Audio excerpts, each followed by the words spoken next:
Hello and welcome to LFC Focus. Liverpool are taking on Chelsea at Anfield this Tuesday in a game that could define their place in the Premier League title race for the rest of this season. So the big news going into this game is of course the fact that Sadio Mane is now available to play for Liverpool after Cameroon knocking them out of the Africa Cup of Nations on Saturday.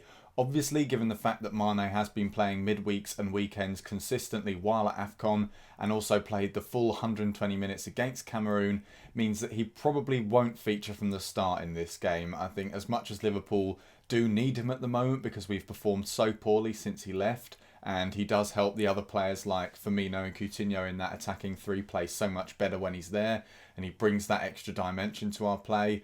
We simply can't afford to risk him and risk getting him injured because that would be a massive sucker punch given that he's only just returned from AFCON. So I reckon if things aren't going Liverpool's way and we are losing, we could see him come on at half time because he should be able to play 45 minutes, and if we do need him then he's a good asset to have on the bench. If not, and we're drawing or losing narrowly or even maybe winning the game, which would be nice, then we'll probably bring him on in about the 60th, 65th minute just to ensure that he keeps match fitness up, and he'll probably make his full return in the game against Hull on Saturday. As for any other changes we could see in the lineup, I think it's largely going to be our traditional first team.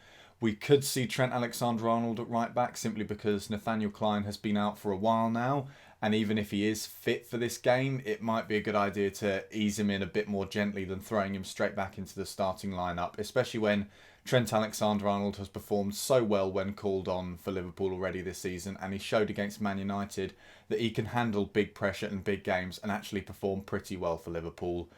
As for the role this game plays in the title race for Liverpool, it is pretty huge because I think unless we win this game, we're probably out of the title race, at least for the foreseeable future, because if we draw, we're 10 points off the top, and if we lose, we're 13 points off the top. And that's all with the fact that we won't get another chance to play Chelsea again this season. So this is a huge chance to take points off them, get 3 points and get some momentum back, because if we do win, then we're only 7 points off. And given how the fixtures work out, if Liverpool are still in with a shout come the start of April after they've played Manchester City at the Etihad, then they don't play any other top 6 teams for the last 9 games of the season. So if they are in amongst the other clubs at the top of the table by then they've still got a pretty good chance of winning the Premier League title.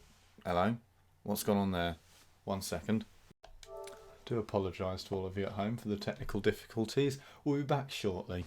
What was I talking about beforehand? I've completely forgotten. Very, very professional. Very professional.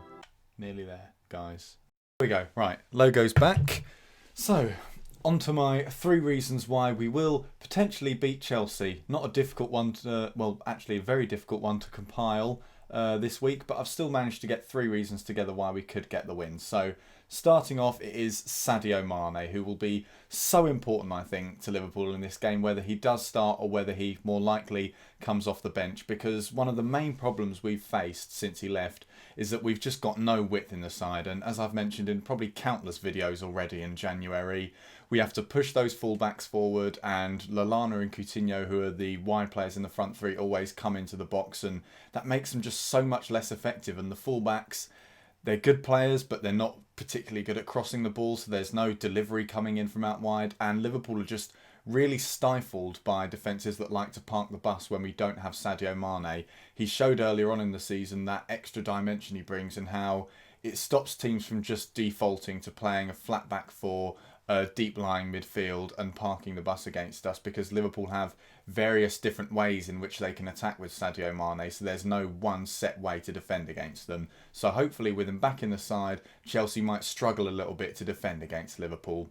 And that brings me on to my second reason, which is that while Chelsea are a good defensive side, they don't defend in the same way that other teams have defended against Liverpool, by which I mean, again, parking the bus. They're more well organised and defensively intelligent, and while they are defensively formidable, they don't defend in that way that makes it so difficult for Liverpool to break down teams. So hopefully, if we are playing well, we should be able to create chances against them. And that brings me on to my final reason, which is that Klopp is a very good manager when it comes to planning big games, because earlier on in this season we saw the game against Manchester City was a very good example of this, where Liverpool weren't exactly playing very well, but they did get that goal early on, and their game management from then on was superb, which is something that Liverpool under Klopp and under a lot of other previous managers haven't been so great at in recent years. They're often pretty poor when it comes to seeing out leads, as we saw in games this season such as against Sunderland and Bournemouth. So that was great to see. And also in other games like the one at Old Trafford against Manchester United, obviously Liverpool didn't see it out for the 3 points, but they did defend incredibly well in that game. And hopefully with Joel Matip back to full fitness now, I think, as well. He was a little bit rusty against Southampton, but hopefully now he's got that out of the way. He'll be back to the defender that he was earlier in the season, who was playing so incredibly well for Liverpool. So that's all for today's video. Thank you very much for watching. Don't forget to subscribe to the YouTube channel if you're new around here, and leave a like on the video if you enjoyed it, and follow at LFC Focus TV on Twitter. Bye for now.